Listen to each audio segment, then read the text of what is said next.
Барыңарга салам достор, урматтуу катталуучулар.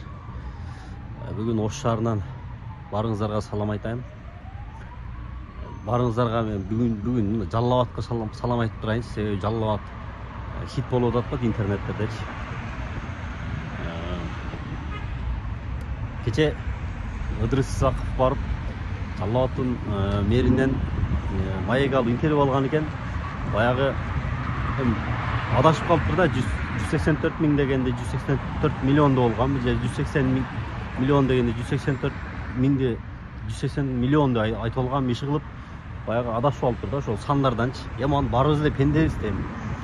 Баягы сөздөн анча кетип кала берет. Барыңыздар, менде деле кетет андай нерсе, менде деле кээде жаңылыш болом. Мен ошондой мындай депчи.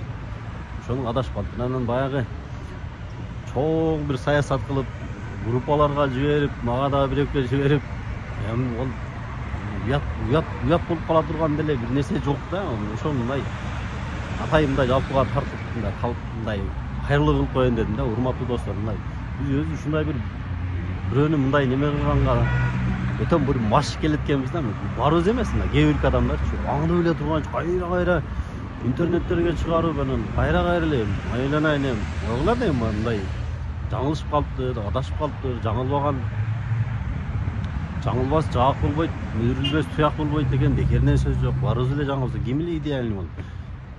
Анан баягы туулган күндөрдө каалоо тилек айтып кой деп ордунан тургузуп койсо, эки сөздү бириктирип каалоо тилек айта албаган, тойлордо каалоо тилек айт десе качып бекинген адамдар бүгүн ошол мэрди баягы отуруп алып сындап атышат да. Ошого бир эме болуп кайтты эле. Жалал Абадтан азыр өтө бир жакшы иштер болуп атат да. Барыңыздар эле интернеттерден көрүп атсаңыздар керек.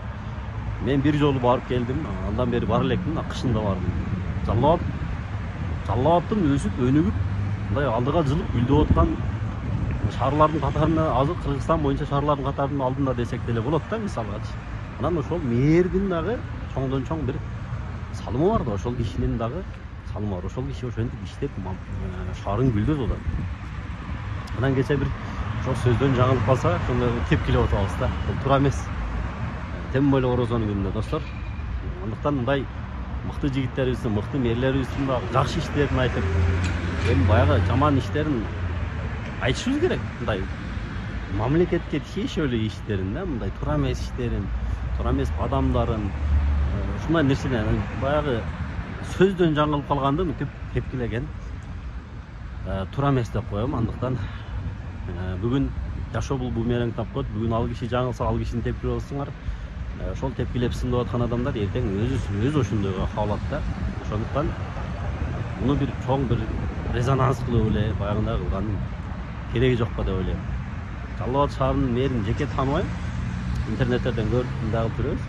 Ишине ийгиликтер болсун, катыра берсин.